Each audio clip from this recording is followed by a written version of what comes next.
Hey everyone, it's your old Uncle Padrino back again for now with another new movie review. And I'm sorry I've been MIA for a while. I have watched a few movies, but I haven't made any time to make any reviews. So I apologize for that, but I will get around to them soon enough. But I have been busy and I have been doing lots of stuff and working on things. And hopefully it'll come to fruition soon. Nothing major, mind you, okay? But I wanted to get this review out because, well, I mean, let's start off with this. As far as movies for this year goes, there were only two real movies that I was very excited for. One of them was a Looney Tunes movie, The Day the Earth Blew Up, and of course, this guy right here. You can see the shirt that I'm wearing, and you can see who's on the screen. You can see who's sitting next to Stan Lee. So, you know what it is. All right. So let's get to it. Superman, Superman, I fly through the air because I'm Superman. Superman, Superman, I have super strength because I'm Superman. Now, those are the lyrics that my childhood friends and we made up for Superman the Animated Series, for the theme of the Superman the Animated Series. It's all music. Now, I know many of you have done this all at some point or another, where you'll change the lyrics to your favorite song or something, or even if there's a piece of music and there's no lyrics, you tend to make up some lyrics for it. So those are the lyrics that we came up with for the theme of Superman the Animated Series. Listen to the theme or watch the show and place those lyrics during the song, okay, during the music. All right. So I have a lot to unpack with this movie, and I have my trusty notepad here. So I do have a lot to unpack, but first, let's get started on this first. All right. Superman. Created in 1938 by Jerry Siegel and Joe Shuster, okay? Matter of fact, this movie was released the day after Joe Shuster's birthday. Coincidence? I don't know, but if it wasn't, if they planned it that way, great idea. I think that's a great idea, all right? Now, as you know, Superman basically helped to usher in and define comic book superheroes for the most part during the 30s and the 40s and all the way up to the 50s to an extent, okay, after certain events and whatnot. All right. So now, many who know me, they know that Batman is one of my favorite comic book superheroes. All right. But Superman is actually another one of my favorite, probably my top five favorite comic book superheroes as well. And to me, I think that because Batman and Superman are a contrast to each other. They're the yin and the yang. Okay. They both see justice and want justice. They just come at it in a different way. Okay, Batman is the Avenger, and he comes from the darkness. Superman is the Boy Scout, and he comes at it from the light. Okay, now they both approach it in a different way, but they both see the light at the end of the tunnel. All right, and so I think that's what it is for me. For me, growing up, yeah, I love Batman, but I love Superman. But at the same time, I see myself when I was younger as Superman. I was naive. I believed in the good in people. And then as I gotten older now, I've started becoming more and more like Batman now, just kind of brooding and, very don't trust anyone, things like that. All right. And so I think that's one of the biggest things about Superman and Batman as far as a comparison goes, for me anyway. And Lex Luthor, and yes, it's Luthor, not Luther, Luthor. The letters O-R are pronounced as or. You don't say this or that. You don't say, or for example, classic R&B singer Luther Vandross. You don't say Luthor Vandross. It's Luther Vandross because E-R, right? Not the TV show with George Clooney. But classic Transformers, all right, from G1, from the classic Transformers era of the 80s, all right? It's Devastator, not Devastator. It's Minosaur, not Minosaur. It's defensor, not defensor. So the OR is pronounced as or. It's kind of like Ra's al Ghul. Ever since the Christopher Nolan trilogy of the Batman Christopher Nolan trilogy, everyone was pronouncing Ra's al Ghul as Ra's al Ghul, and it's not Ra's, it's Ra's al Ghul. R-A apostrophe S. And ever since that movie came out, everyone pronounced it wrong. I mean, they even made it a point in other mediums to say that it's commonly mispronounced. It's actually Ra's al Ghul. All right. So, but anyway, Luthor. I love Luthor. He's one of my favorite comic book villains as well. And it's just that calm, cool, collected. I'm 10 steps ahead of everybody else, especially Superman. But I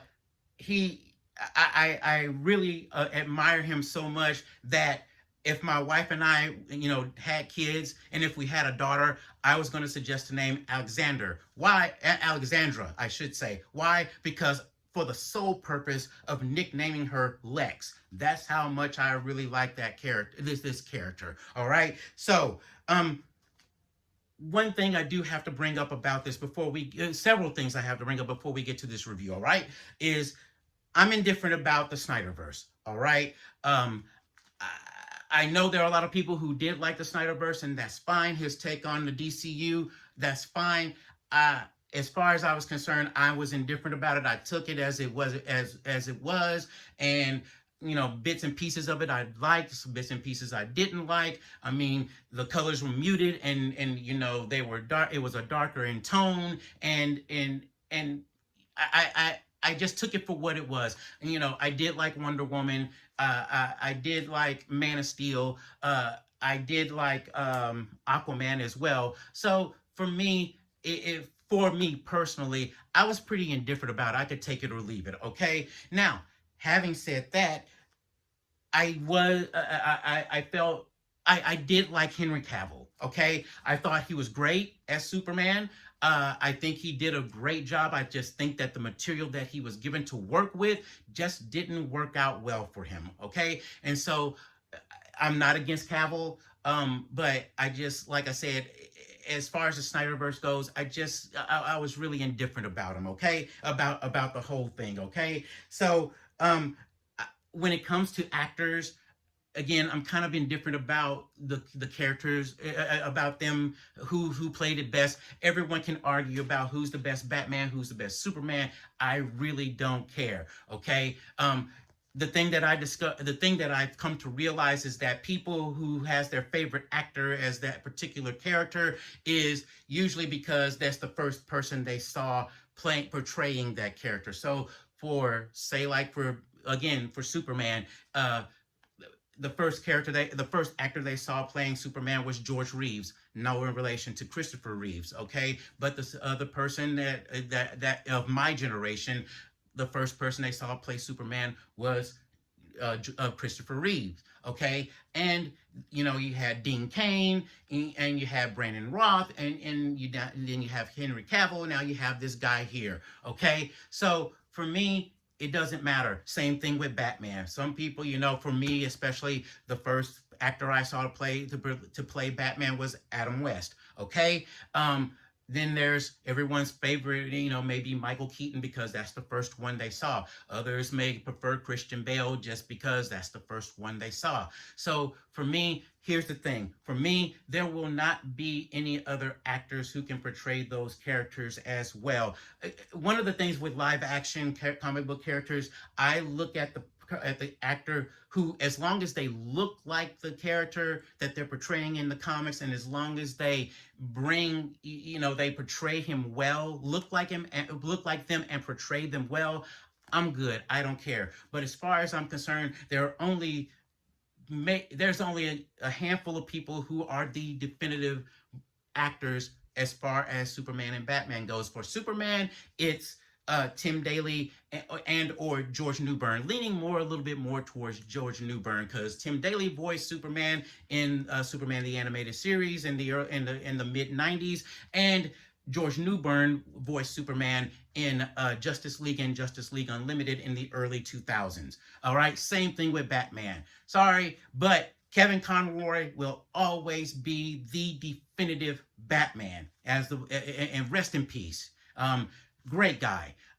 I think the only other person that I could find playing Batman is Diedrich Bader. He's the voice of Batman from Batman Brave and the Bold, the series Batman Brave and the Bold, and he voices Batman, of course, in the Harley Quinn animated series as well. So those are the only two. And the reason why I say this is because when I read a comic book with those characters in them, I don't hear Henry Cavill. I don't hear Michael Keaton. Those aren't the definitive voices that I hear. I hear George Newbern or Tim Daly or Kevin Conroy or Diedrich Bader, depending, of course, on the age of the comic that the character is drawn in. Okay, what I mean by age: Golden Age, Silver Age, and Bronze Age. You'll have to look that up. Silver Age is what I'm probably referring to more. It's like, yeah, I can't hear Kevin Conroy as Batman in this, but Diedrich Bader, yes. So for me, as far as I'm concerned, I don't really care about who it is that they have who portrays the character as far as live action goes. All right. So another thing I do have to address, all right, is that as I tell people in past videos and past reviews, and as I tell my coworkers and told coworkers of the past and tell friends and family as well, take the live action movies with a grain of salt when you watch superhero movies, okay? Why is that? Because, as I've coined the phrase, CMC, crossover medium compromise, cross-medium compromise, trademark, okay? Which means anything that's translated from one medium to another, there's going to be something lost in translation. Why? Because you only have ample amount of time in a movie to display and talk about all of this rather than going through several decades of history, or sometimes it may be a higher up who decided to make the changes, or it may be the director who says, I want to make this particular change. For example, you have the Sam Raimi, Tobey Maguire Spider-Man trilogy, where you had Peter Parker, his web fluid was inorganic. He had inorganic web shooters, so it came out from his wrist. Well, everybody knows that Peter Parker, his web shooters are inorganic, all right? They're machines that he created, and they store web fluid. He makes his own web fluid, and so that's something that I go, okay, yes, that's inaccurate, but I'll give it a pass. Same thing with X-Men, with Wolverine. His claws in the movies come between his fingers when actually they rise above his knuckles. All right? Yes, small detail, and it's nitpicky. Yes, I agree. But that's not how it's supposed to be, but I'll give it a pass. So that's why I say those things. Take it with a grain of salt. If you want to really know the character, and if you've never picked up a comic book or never read a comic book, never wanted to read a comic book, if you rely solely on the movies, you're not going to get the true character for the most part. You're going to get the true character, but you're not going to get the entire character. That's what I should say. Now, if you watch animated series, because usually they're made by fans for fans, then 9 times out of 10, you'll probably get more of the character and what the character is like in the comic. All right. And again, let me use this as an example for CMC, cross-medium compromise trademark. As I did in one of my past reviews, Superman. If you take him from the comic books to a video game, well, there has to be stakes in the video game, because otherwise it wouldn't be fun. There has to be consequences, okay? The character has to get hurt, and the character will have to, be eliminated in some form or fashion, or knocked out in some form or fashion. So in order to do that, you have to take, with Superman being invulnerable, near invulnerable, you have to make him vulnerable in order for there to be compromises, in order for there to be stakes in a video game. Otherwise, it's going to be a boring game. Now, if you use the code up, down, left, right, BA, select, start, and you hear that chime, then yeah, you have unlimited lives and you can be as careless as you want. But the thing is, and you can beat the game too, but the thing is, the game will probably not be as fun, and it has no replayable value in it, okay? So that's what I mean by these things, all right? Now, let's get to the story. I'm going to go through the Cliff Notes version of this. I'll give you a small synopsis, okay? So, this movie takes place 3 years after uh, Clark basically decides to become Superman, all right? And Lex Luthor is up to his old tricks again, trying to destroy Superman and whatnot. And he's doing it the best way he knows how, with public opinion, social media, and mob mentality, all right? So he's trying, and see, with Lex and Clark, this has always been a little bit more of brains versus brawn. Okay, Lex Luthor brains, Superman brawn. So you have brawn that's trying, well, brawn. I should, well, now I have to say it. Okay, guy Autobots. If you know, you know. That was a terrible day on that day. And that day is going to be next month in August, okay? I just dated this video. But anyway, uh, you have brains versus brawn, all right? So, the way Lex sees Superman and he hates him so much is because, well, it's his ego and all on, and it's narcissism, I should say, as well, is just that he sees this guy being practically worshipped and loved and adored, looked up to, and he's an alien, and he just shows up out of nowhere. Whereas Lex, he's been doing his own thing for years and years, and hey, this city wouldn't be the way it is if it weren't for me. I helped build this city. I put Metropolis on the map. I've done all of these things. You should be, appreciating me a little bit, So that's where it all basically comes from. So will Lex destroy Superman? Find out next time. Well, no, I'm sorry. Let me change that. Find out next time on the Super Friends. Meanwhile, at the Hall of Justice. So, that's basically it. All right.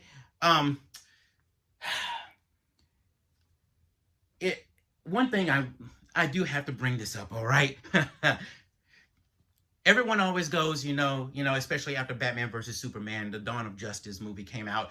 Everyone has always said, well, obviously, Superman would kill well, I'm sorry, I don't know if I can say that word on YouTube, would eliminate Batman. All he would have to do is fry him with his heat vision or punch his head off and goes flying off into the distance and whatnot. That's all he had to do, or break him in half. Now, let's be honest. Lex has done and will continue to do far more worse than Batman will ever do to Clark. All right. And they're more or less acquaintances, friends. They're almost like brothers to an extent because they do have a massive amount of respect for each other. Okay. So the idea of Clark eliminating Batman is like, well, he hasn't done it to Lex yet after all this time and after all these years. What makes you think he's going to do it to Batman? It doesn't make any sense. So make that make sense. All right. So for me, I think it's, yes, okay, I get it. In the Injustice video games, the fighting games, yes, Clark kills the Joker. I'm not spoiling anything if you don't know the story by now. All right. And it sets him off on a path of becoming a warlord for the most part of Earth. Okay. But that takes place in an alternate universe, not on Earth Prime. Okay. Same thing. There's a two-parter episode of Justice League where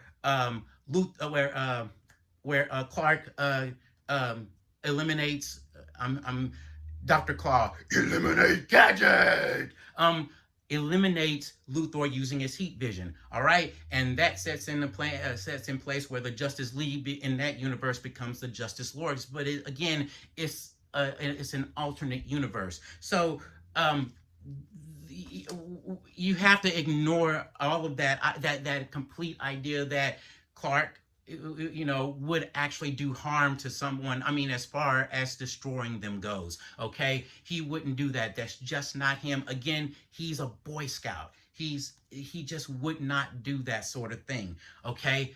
The positives, all right? In this, As I mentioned, he's the Boy Scout. Big Blue is back. I mean, everything about Clark is wonderful. I mean, he still believes in the good in people. He's a symbol of hope.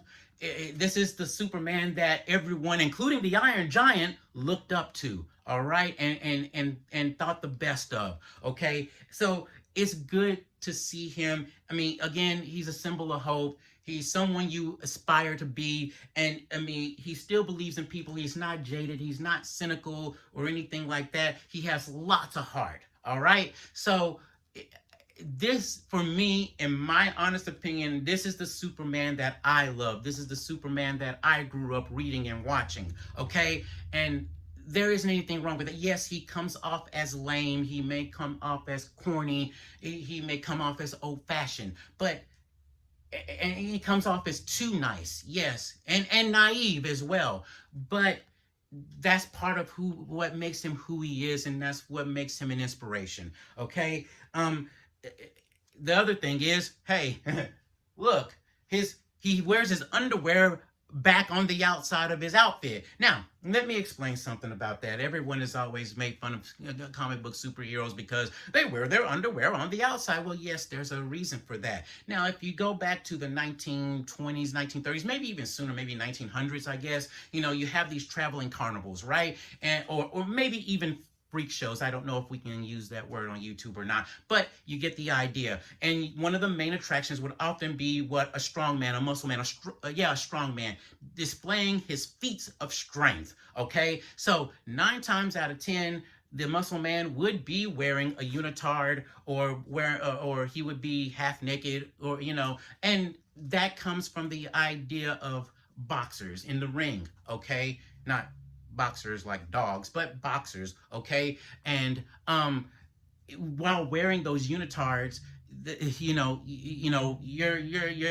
didn't have, I don't think they had protective cups or jock straps back then at that point, but you got the bulge there. So they wore, although they were wearing a unitard or some other kind of outfit, they would wear those shorts, and again, mainly because boxers wore them, hence why we refer to them as boxers. Now, if you go back and look at some of those older drawings of some of the older superheroes from way back in that time period, you can see that yes, they are wearing boxers above there because that was the norm at that time. Now, over time, they did evolve into briefs. So, but that's why they wear their quote unquote wear their underwear on the outside. So yes, they're wearing underwear underneath it. I'm sure. I'm hoping they do, but they're wearing underwear on the outside because of that particular moment in time. Okay, so as I mentioned, another positive is Superman in this movie. It's bright, it's colorful, and again, he's bright and he's colorful, he's positive, and there's no muted colors, there's no low tone colors in it or anything like that. It is reminiscent of a comic book, and I think that's a great thing as well. I mean, again, going back, he's optimistic, he's Prime even. I just added that in there because optimistic, get it? Optimus Prime. Okay. But I did it in Snagglepuss voice. But anyway, but he's colorful. He's wholesome, and I think that's something that's great about him, especially in this movie. We've gone back to most superhero movies at this point had gotten to a point to where they're deconstructing the character, and they're seeing them in a nihilistic way, in a sense. So it's great to see this him in a more positive light. All right. So, all right. Next thing, positive. I'm not a real fan of not most, but a few female characters, okay? And I admit it. Most people who know me really well know that I hate Lucy from the Peanuts. I hate Peppermint Patty as well from the Peanuts as well. I always said that if Charles Schultz let me draw his comic strip, let me draw the Peanuts comic strip, I was gonna get rid of Lucy and Peppermint Patty so so Charlie Brown could finally have some sort of peace. All right. I hate Miss Piggy from the Muppets as well. It's just like, dude, karate chopping everybody. It's just like, dude, you have wait until somebody comes back and does it to you, and let's see how you can take it. I'm just waiting for that moment actually. But Catwoman is another character that I never really cared for either. I hate her as well. To me, no matter what medium she's in, whether it's video game, comic book, or animation or movie, I never liked her. I thought she was annoying. She was just in the way. Yes, I understand. She's hot. She's got that skin tight outfit on, showing every curvature of her body and whatnot. And yes, as a kid, as a teenager, as a young adult, and even as a middle-aged person now, I still think that she's annoying. She's just in the way, personally. Now, I always thought the same thing about Lois Lane. Lois Lane, I just like, But in this, she's very likable. I actually like her a lot, and she's, she still is that hard-hitting, journalist. Gotta get the scoop. Go out there and get the scoop for me, Lane. Get me pictures of Spider-Man. But she is a journalist and she does her job. She's good at what she does, but she's not this annoying, oh, Smallville, blah, blah, blah, you Smallville, and blah. It was like talking to him like he's a country butt. It was like, dude, cut it out already, okay? But, how would you like for him to call you something, okay? But anyway, in this, honestly, I like her. I like her a lot. I think she's a great character in this. The other thing is, as far as a positive goes, the casting is fantastic. Wrong word to use for this. That's for another movie. Let's say the casting is terrific. Yeah, that's it. Terrific. Perfect. All right. You have, and I'll start from the top. I'll start from the bottom to the top. Sorry, I'm sweating because the lights are hot in here. But anyway, who should I start with? Let's start with Guy Gardner. Okay, Guy Gardner is the least favorite of Green Lanterns within the DC universe, and to an extent out here in the real world as well. Guy Gardner is one of the Green Lanterns of Earth. Now, Earth has 4 Green Lanterns. There's Hal Jordan, Kyle Rayner, Guy Gardner, and John Stewart. Now, there are, I think, 3 more Green Lanterns that were created recently of Earth, but let's be honest and call it what it is. That was for diversity's sake, in all honesty, all right? No one honestly really cares about those characters. Let's just call it what it is, all right? But Guy Gardner is usually the most hated of the Green Lanterns, because he's cocky, he's arrogant, egotistical. Even in an episode of Young Justice, everybody was suggesting, hey, how about Guy Gardner? No. But Guy Gardner, no. That's how much he's hated, basically. He's a prick, basically. But in this, Nathan Fillion, he's cool as that character. Now, the bowl cut, I don't really think works for him, even though that's Guy Gardner's look. But I think he does a very good job. A lot of fans wanted Nathan Fillion as a Green Lantern, as Hal Jordan actually, and thought he would be perfect for it. And he did voice Hal Jordan in Justice League Doom, which was a direct-to-DVD movie. Okay, but he's a Green Lantern now. He's just not the Green Lantern that everybody wanted or planned for. Anyway, but he's perfect for that part. I like it. He's great. I can't remember the young lady's name. Her name, but she played Dora the Explorer in the recent not recent, but in the Dora the Explorer live action Dora the Explorer movie several years ago. She's Hawk Girl. And she does pretty good too. I kind of like her. There's one element I don't really care about. I'm not gonna mention it, but it's just like, okay, cool. But I do like her because I do like the character that she's portraying, because it's like, wow, okay, that's cool, So, And let's talk about Luthor. Um, the guy who plays Luthor, okay, he's the same guy who played Beast in the X-Men First Class series of X-Men movies. The reboot of the X-Men movies, okay? But he played Beast, Hank McCoy, in there, and in this, he does a pretty good job as Luthor. Now, I will say this, I think he's over the top, and again, I'm used to that calm, cool, collected, I'm in control of the situation Luthor, played by Clancy Brown, of course, as you in Superman the animated series, and in Justice League and Justice League Unlimited, and who is, of course, the voice of Mr. Krabs, and he's done a span of he has an animation credit list that's pretty wide, as well as on-screen credit list that's wide as well. But I think maybe what they were trying to do maybe was probably combine the two. He comes off a little Gene Hackman-ish from Superman, from the Christopher Reeve Superman, but I think he's trying to combine the two, of being both calm and collected in some cases, but being a little over the top. But he looks pretty good. I give him that. He does look pretty good, and he does play the part pretty well. Okay, now, Mr. Terrific,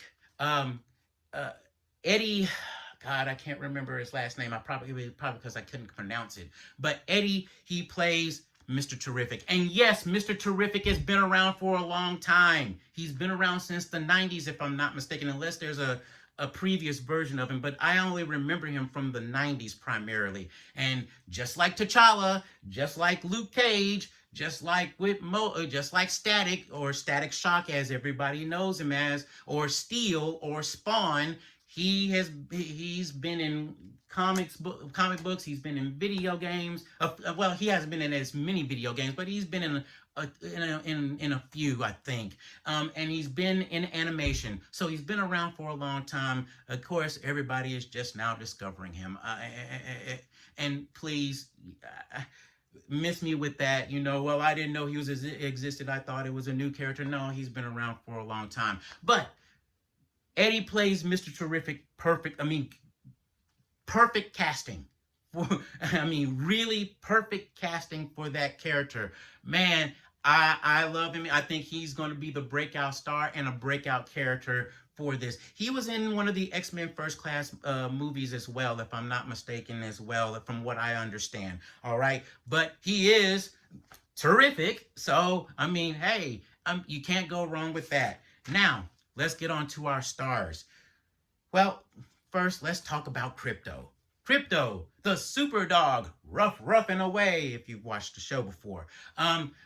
Krypto, he's cute, and he does what everybody expects him to do, to be a dog, all right? And some people love him, some people don't.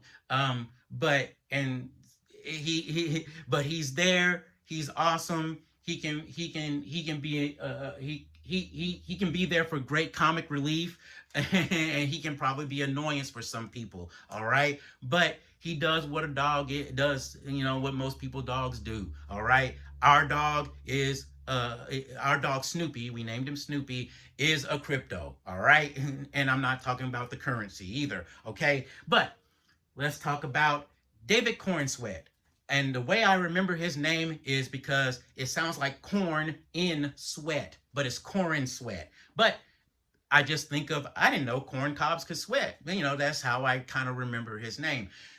This man really does a good job. I really like him. He looks the part, number one. And number two, he really does, I think he does channel Clark pretty well. And there's a scene, and we've all seen it, you've all seen it already, where Lois is going to interview Clark, because they're together, they're together romantically, okay, which isn't anything new. But the way he acts, and the way when he's Clark and Superman are two different. His body language is completely, different from one another, far the opposite spectrum from each other. Okay, so when he's sitting back, he's and Lois says, "Okay, Superman," and he bends over and kind of deepens his voice. "Yes, Lois." It's like, dude, okay. That's cool. There's a distinction between the two, between Clark and Superman. And hey, you got to give the kid credit for that. Okay, I like him. He's good. Okay, the next one is Lois Lane, of course, Rachel Brosnahan. And now the way I remember her name is Bras, women's undergarments or underwear or whatever you want to call it. I sound old using the word undergarments. Oh my God, I messed that up real bad. And it's gonna stay in the video. I'm not editing it out. But bras in hand. So in hand. So that's how I remember is bras in hand. Okay. Or it could be bros in hand because it's BRO, not BRA. Yeah, BRO, BRA. But I just remember it better because it sounds like bras in hand because that's the way everyone's been pronouncing it. But anyway, as Lois, she's great too. She has this leadership ability. She does. I wouldn't say leadership ability. I'll scratch that. She has this commanding uh, uh, aura about her, very well respected person and character as Lois. She's not being a bully. She's not being all this, that, and the other, and over the top. And she's really like calm, cool, and collected as well. And as a journalist, she acts like a journalist. She does her job. She pokes and prods and gets to the root of the story and will ask the tough questions. Okay, so I think she's awesome as that as well, and they do have good chemistry. They do look great together, and they have, I don't know, there's something about the chemistry between the two that really says, yeah, that's Lois and Clark. Okay, not the show. All right, now the other positive is it doesn't tear one group down, one group of people down in order to raise another group of people up. Okay, that's been a thorn in my side and a lot of people's side for several years now, and I'm glad it is a diverse cast of both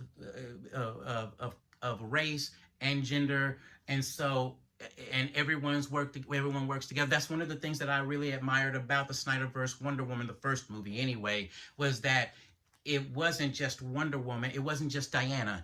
It was everybody. And she didn't tear anyone down and they didn't tear her down. They worked together to achieve a common goal. And so I think that's the best thing about this movie, as well as that and another thing, heck, they got Jimmy Olsen. He's a white redhead in this. I mean, now if you know Hollywood over the past several years, there's a thing that's kind of been like, they're kind of replacing redheads with black people basically. I mean, and when you look at some of the evidence of the past, yes, it over the past several years it's kind of been true. You can't help but think that. All right, now there aren't any Easter eggs in this. But there are 2 cameos in this, and I'm not gonna spoil any of them. One of those cameos, I will tell you, it's one of those you blink and you miss it. It's in the background. Okay, that's all I'm gonna say about that. This movie, another positive. This movie clocks in at slightly over 2 hours, but it flows so fast that you almost don't realize it. It almost doesn't feel like it. Okay, so now to the negatives. All right. First, is the movie feels overstuffed. All right. And what do I mean by that? There are too many characters in this and too much going on in this that, especially in the characters' cases, you don't really get any full development of many of them, particularly Guy Gardner and Hawk Girl. Shiera Hall, okay? Well, I think that's Shiera Hall. I think there have been 2 Hawk Girls in the comics. I can't remember now. I only know the main one, and that's Shiera Hall. That's the one that's always been around. But anyway, I understand what they're trying to do, but I don't like it, but I understand it, okay? But I think it's just overstuffed. There's too much going on, and it's not enough to really go into too much as far as the movie goes, as far as like the audience learning more about particular things. Okay, and the reason why I say this is because number 2, the second negative, is This feels like a sequel. This doesn't feel like an origin movie. Now, I'm not saying that this movie had to be, oh, showing where Clark came, well, Kal-El came from, from Krypton and whatnot, and, landing on Earth and all that, and showing him growing up. That's already been done. We already know that, okay?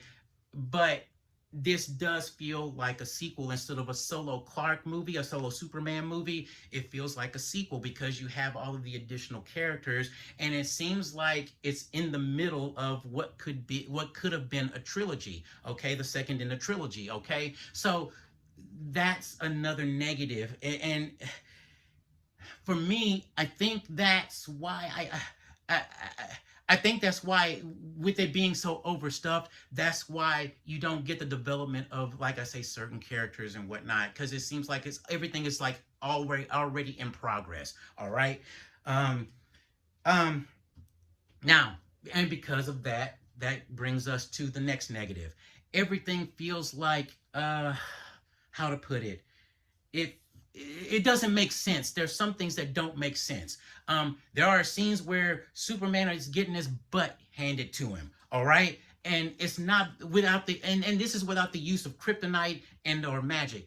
Kryptonite, various colors of kryptonite have effects on Superman, but green kryptonite, as we all know, weakens him and kills him. Okay, but magic can also hurt him as well. All right, but he's getting his butt handed to him a lot in this movie, and it's like without the use of kryptonite or without the use of magic, that doesn't make sense.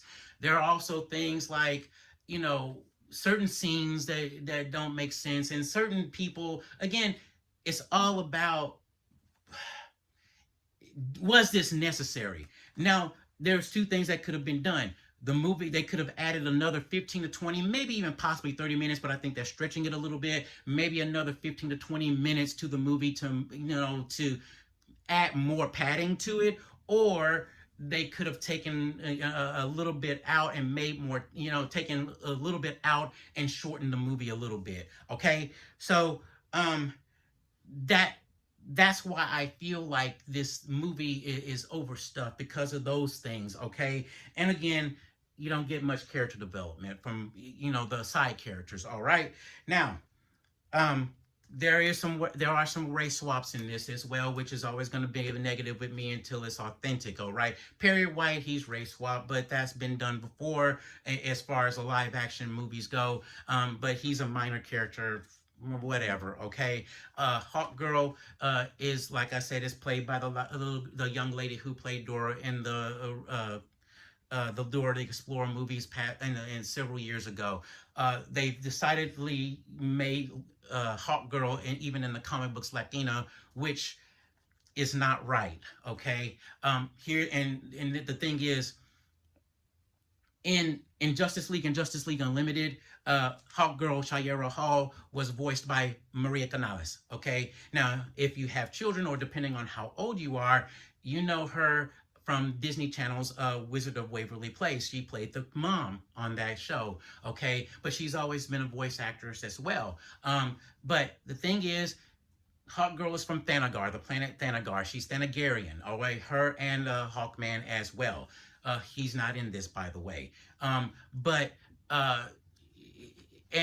for Justice League and Justice League Unlimited, they made a choice to cast her because they wanted a different sound. They wanted to sound more alien. Now, given today's political climate, they may sound bad. No, that was a choice because they want to make it sound more, her voice to come out sounding a little bit more foreign. And it's not like Maria Canales has a thick accent. So, but I still don't appreciate it. Ever since then, they thought, okay, then she's voiced by a Latina, she must be Latina, and that's just like saying Piccolo from Dragon Ball Z. Everyone says Piccolo from Dragon Ball Z is black. Well, no, he's not. He's voiced by a white guy. Just because he sounds like this, because Goku, you're a horrible father. I raised your kid while you were out fighting all around the world. He's voiced by a white. That's just like saying Mushu from Mulan is black because he's voiced by Eddie Murphy, even though he's a Chinese dragon. That doesn't make any sense. Okay, so I've always had issues with that, just because his voice, and okay, Samurai Jack is black because he's voiced by Phil LaMarr, and Phil LaMarr has voiced, white characters as well. So for me, I think it's stupid to do that sort of thing. But hey, what do I know? All right. Now, let me clean up again. Oops. Um, this movie has another negative. This movie has some slight politics in it. All right. Some that coincide with today's social and political climate. All right. Now the thing is, this movie was written and shot before this administration. Okay, so this was done beforehand. All right. Now a lot of people will say that, you know, hey, you know, politics has always been a part of comic books and movies and entertainment in general. Yes, but they weren't shoved so far up your tailpipe to the point to where I can't even think of anything. You know, I don't know, but it wasn't so ham-fisted. You know, and and yes, there are, you know, again, some elements, but I think it's not major, but at the same time, it may get annoying or it may take you out of the movie. It's just like I think some of you have probably seen the interviews, you know, where the entertainment journalist, a Hollywood journalist, you know, he sounds like a mixture of both Grover and Cookie Monster, you know, snorting a couple of lines of a particular hard drug and after doing a bender, alcoholic bender. You know, I mean, and that's an offense to Grover and Cookie Monster because those are two of my favorite Muppets on Sesame Street. But anyway, he's, you know, you see him and he's asking questions and goes, well, this movie's about immigrants and, you know, and MAGA is all mad and offensive, and what do you have to say to that? And it's like, dude, what's your problem? Why is everyone trying to start something? They're like Michael Jackson. They want to be starting something. I mean, it's just like Mama say, Masama, Agasa, anyone. But now, technically, Kal-El is not an immigrant. He's a refugee. Allow me to explain. An immigrant is someone who has the freedom of choice. They make the decision to leave their homeland and to go reside elsewhere. All right, they had that freedom of choice. They made that decision on their own. Okay, now a refugee is someone who doesn't have a say-so in the matter. They had the decision made for them. They're forced out of their homeland in order to go reside elsewhere. All right, and that usually happens because of two variables. One, forces of nature. You know, volcanoes, hurricanes, earthquakes, things of that sort that destroy their homeland. All right. The other is through a coup. Not a coup. Foolish samurai, I will get you yet. No, a coup. A seize of power through militaristic force. Okay. So technically, Kal-El is a refugee because what? His parents, Marael and Jor-El, sent him away because his home planet of Krypton was dying. It was going to explode. Forces of nature. So they made the choice for him, even though he didn't have a choice because he was a baby at the time, to send him to send him away from the planet before the planet exploded to another planet where he would be safe, here, Earth. So he technically is a refugee, not an immigrant. And I think people have gotten the words mixed up, and I look, I could be wrong about that, okay? But that's how I see it. But correct me if I'm wrong or not. It's so stupid because, yes, like I said, it's always been there, but, and I'm sorry, I'm going off on a tangent, but it's always been a part of it. It's just like how how feminists say, you know, Wonder Woman is a symbol of feminists. Well, if you really knew about Wonder Woman's creator, who also created the lie detector test, if you knew about he and his wife and what they were kind of doing behind closed doors, you probably wouldn't want Wonder Woman as your symbol of it. But she just happened to be out at that particular point in time. It's the same thing with the Civil Rights Movement, with the X-Men. You know, Charles Xavier is the stand-in. Everybody tries to make Charles Xavier the stand-in for Martin Luther King Jr. And they always try to make Eric Magnus Lysinger, Magneto, as a stand-in for Malcolm X. The thing is, and Stan Lee has said it several times, look it up, He said in many occasions, look, it wasn't a representation of what was going on during the civil rights movement. He's not Martin Luther King. He's not Malcolm X.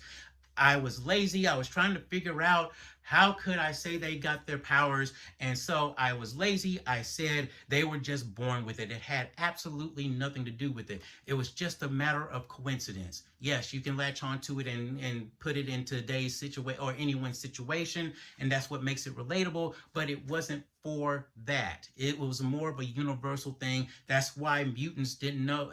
Kids didn't know who. No one knew who was going to be a mutant until they hit puberty. It was actually that a stand-in for puberty, hitting puberty basically, and being a standout basically. Okay, so I just never bought into the, and yes, I'm a man of color, but I'm not a victim. I mean, yes, I've experienced racism, but the racism that most people experience today is nothing compared to the racism I experienced growing up. The racism I experienced is nothing compared to the racism that my parents had growing up, or even as adults, and my grandparents, and my great grandparents, and my great great grandparents, and my great to the sixth power grandparents have faced. Okay, so this is nothing, and so I don't look at myself as a victim. Okay, I mean, and the thing is, most of these people who are out there are just starting things because they are miserable, they're angry, they're mad, they're just pissed off, and it's like, why they want everybody else to be pissed off, and it's so amazing that people will get up in the morning every day just to look for something to be pissed off about and to make everyone else pissed off as well. So for me, I'm not a victim, okay? And look, and most of these people, they're out there, they're not for the cause anyway, whatever cause that is out there. They're just out there to get clicks and likes. Because, as I mentioned to friends and family several years ago, clicks and likes are going to be the new currency. That's all they're doing it for. And I was right. They're doing this for attention. They want to be recognized, and they want to be seen as a good person. And that's all it is. And plus, they want to let loose their destructive impulses as well. So for me, I don't want people taking advantage of my victimhood. I mean, yeah, if you want to use my victimhood, hey, you're going to pay a high price. It's not cheap. It's top dollar. So, but that's how I always looked at this. Looked at these certain things. So for me, I don't buy this idea of, yes, this movie was an allegory for this particular situation. Now, it can be seen that way, and a lot of people will see it as that. But I think it's just a coincidence. It's all right, and it's fine. We need to get out of 2016 when this all started, and with the election and with Ghostbusters 2016. We need to get out of that mindset now and go back to having fun. And this is what I think a lot of these people are doing, trying to take the fun out of everything.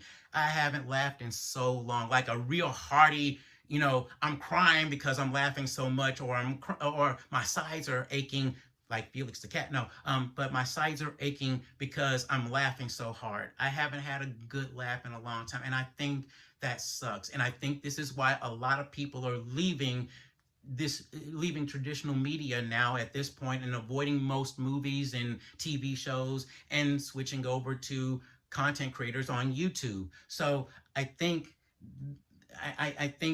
if people need to start recognizing that and going, I'd rather watch someone on YouTube than watch what everybody else is saying and doing out here in Hollywood, and as far as entertainment goes. Now, the other negative, sorry, I know that was a little bit of a rant, okay, but it really gets to me a little bit, all right? Okay, here's the thing, another negative. There are things in here that Gunn does that he's taken from past movies, particularly Guardians of the Galaxy 2. He also takes a couple of things from Dragon Ball Z, mind you. And I'm not talking about like from the original teaser trailer where you see Superman in the ice on the ground bleeding and, doing the Yamcha pose, okay? He does take a couple of things from Dragon Ball Z, which, truth be told, one of those things, in all honesty, is kind of crappy. I don't like it, and a lot of other people don't like it either. Okay, now for the last negative. And this is a major negative right here. You know what it is? Gleek's not in it. You know, Gleek, the space monkey. Okay, now, if you've watched, if you grew up watching Super Friends, or if you watch it now, if you have a way to watch it, Me TV Tunes, by the way, you can watch it there. But Gleek, there were two characters in like the second or third season of Super Friends. There were two brand new characters called the Wonder Twins. All right, and they come from the planet Exor, and what they do, and they're fraternal twins, mind you, boy and girl twins. So there's Zan and Jaina, okay? And the way their powers worked was they would bump fists, and that they would be able to change into whatever. So they go, Wonder Twin powers, activate, and Jaina would choose to turn, and her powers would allow for her to turn into some kind of beast, whether it was an earth animal or monster, or an alien beast or an alien monster, or even an imaginary creature. All right, and Zan would turn into, his powers gave him the ability to turn into water-based objects, okay, or things. So he would become a puddle of water, or a tidal wave, or something made of ice, or even steam. All right, well, they had a pet space monkey, and he was blue, and he wore a red, not red, but a yellow suit, and a yellow outfit, and he had a purple cape, and he'd go, and he was voiced by Michael Bell. Michael Bell also voiced Zan in this as well, the Wonder Twin Zan. But you know Michael Bell because he was the voice of Prowl, Swoop, Bombshell, and Scrapper in Transformers the movie. I mean, well, more than Transformers, but Transformers in general back in the 80s. He was the voice of Duke, I can't remember if it was Tomax or Zaymot of the Crimson Guard twins, okay? I have to listen to each voice to know which one is him. But he was a voice of the main character in the video game Legacy of Kain.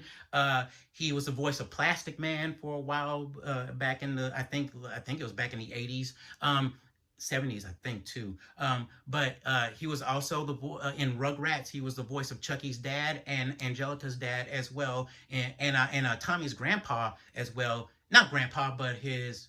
Wow, it was somebody. But anyway, you know him. And he was a voice, of course, of Quackerjack from the original Darkwing Duck as well. So, but there is a scene. If you've read any of the leaks online, there is a particular scene. And I honestly thought that Gleek was going to show up. I really did. It was just like, oh man, if he shows up, that'll be awesome. But he didn't show up. I thought he would make a cameo, and it just didn't happen. You know, probably would have, stirred up some controversy, hey, Wonder Twins movie may come, but I doubt it. But anyway, I'm kind of joking, but at the same time, I'm being honest. It's like, if Gleek was in this movie, I would ignore all the negatives and go, just go watch this movie. It's worth it. Gleek is in it, okay? So, that's it for the negatives, all right? Now, for my verdict. This was hard for me to try to rate this movie, all right? It's a mixed bag. There are things to like, there's things to like, and things not to like. To dislike, I should say. You're either, it's not a horrible movie, but it's not the greatest movie. It's not the best movie. It's not a bad movie. It's not a good movie. It's decent.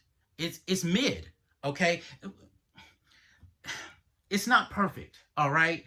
And to be honest, it's better than what Marvel has been pumping out over the past several years now, for phases 4 through, I guess we're going into 6 now, or we just finished 6. I don't know. But it's better than that, and that's kind of saying something, kind of a low bar.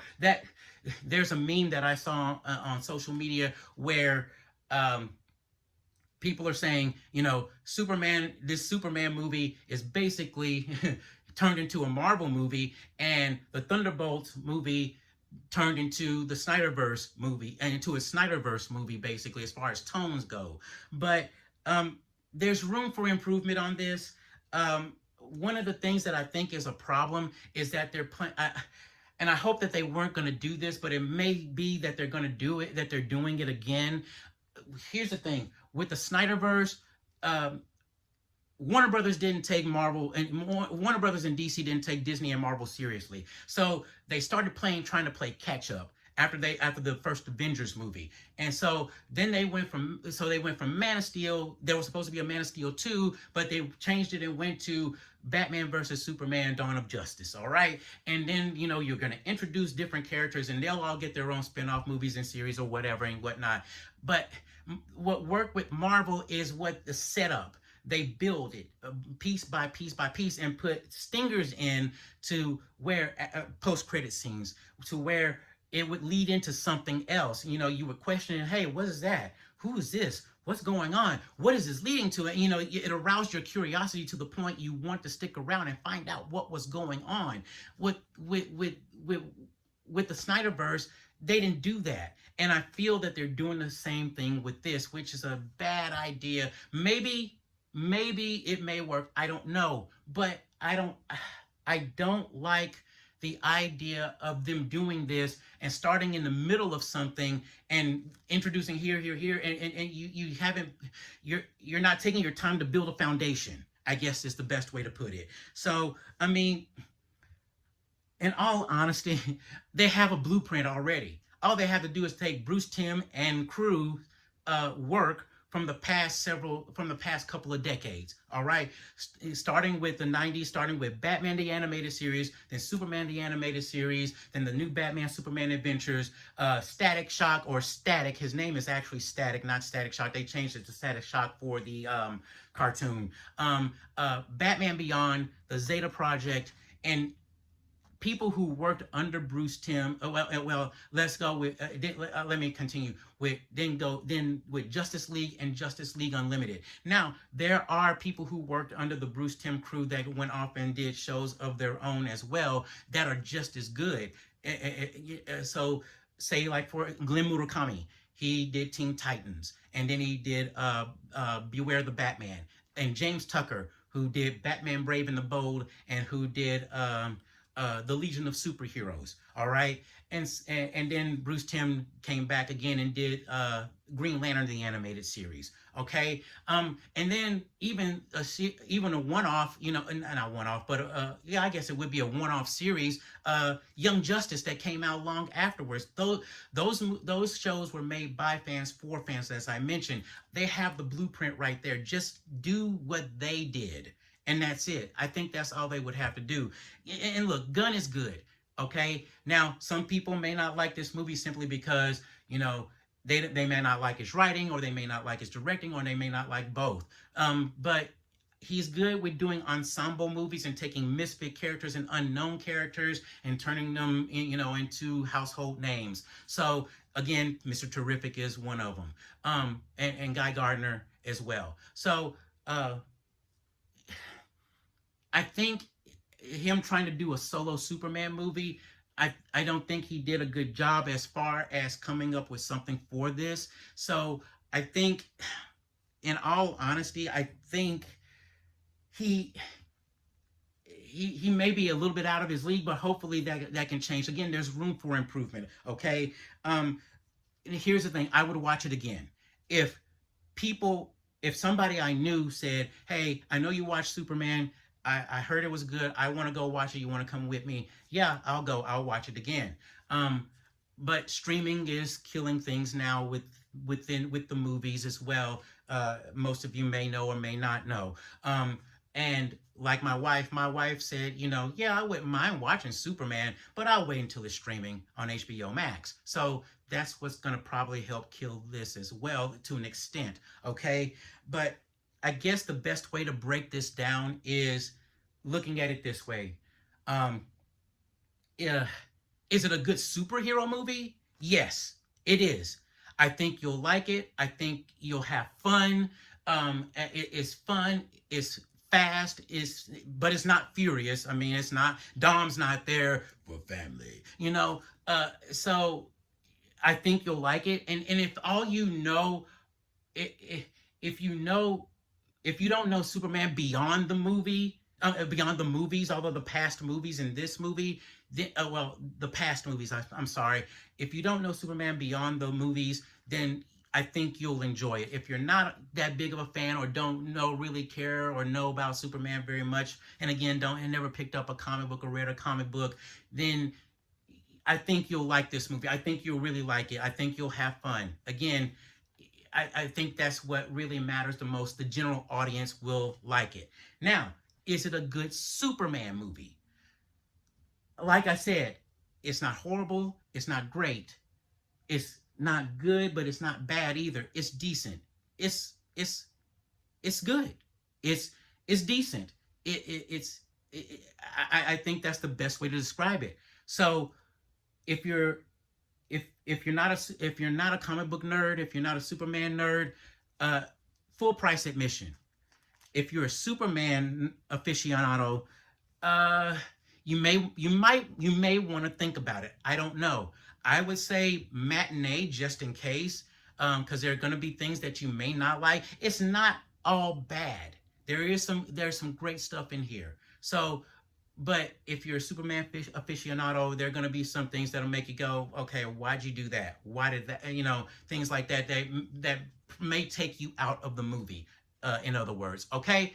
So, that's it as far as I'm concerned. Full price admission for non-nerds. Matinee, possibly full price admission for Superman nerds, comic book nerds. Or if you want to, you can wait for streaming. Okay? So that's it. So Stanley, take us out, will ya? Look up in the sky. It's a bird. It's a plane. It's Stanley. Me. Ha, gotcha there, didn't I? What do you mean? I'm Superman. I'm the bird. I'm the plane. It's me. Well, I don't want you. I don't know who you are. I mean, you're with that other company that I didn't have anything to do with making famous. So get out of here. You go on. My ego's big, so you don't belong here. Okay, fine. Jeez, you're worse than Batman. God.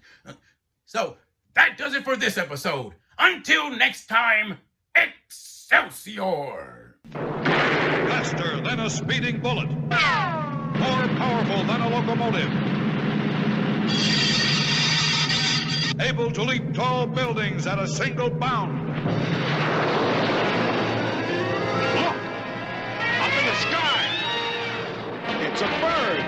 It's a plane! It's Superman!